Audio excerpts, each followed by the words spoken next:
L'histoire juive du midi de la France remonte aux premiers temps de la Gaule romaine. Après la chute de Masada en 73, dernière citadelle d'Israël, un grand nombre de fugitifs viennent s'installer dans les villes d'Arles, Vienne et Narbonne.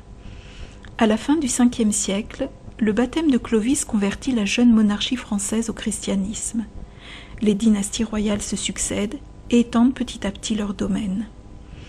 Dès que les pays méridionaux sont réunis à la couronne de France, le statut des populations juives est modifié.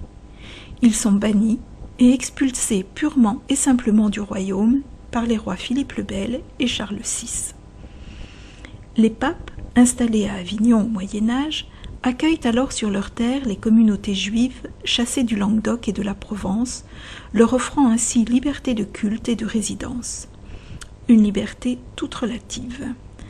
Habitant alors dans presque toutes les villes du territoire pontifical, les Juifs finirent par être concentrés dans les villes d'Avignon, Carpentras, Cavaillon et l'Isle-sur-la-Sorgue. Au milieu du XVe siècle, ils se virent obligés d'habiter dans un espace délimité, réduit à une seule rue, on l'appelait la Carrière, et fermé par une chaîne aussitôt la nuit tombée. Ils sont contraints également de porter un signe discriminatoire, une petite cocarde jaune cousue sur leurs vêtements, remplacée par la suite par un chapeau, jaune également. Certains métiers leur seront peu à peu interdits, plus d'apothicaires, de médecins ni de chirurgiens, plus de maçons, de tailleurs de pierre, de boulangers, ni de tisserands juifs.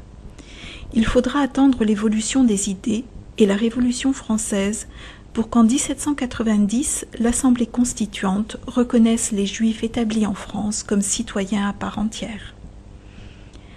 Ainsi, si vous flânez aujourd'hui dans les villes de Vaucluse, vous trouverez des places de la Juiverie ou comme à Cavaillon la rue hébraïque qui présente toutes les particularités de son ancienne carrière avec sa synagogue du XVIIIe et le petit musée juif comtadin installé dans sa partie basse.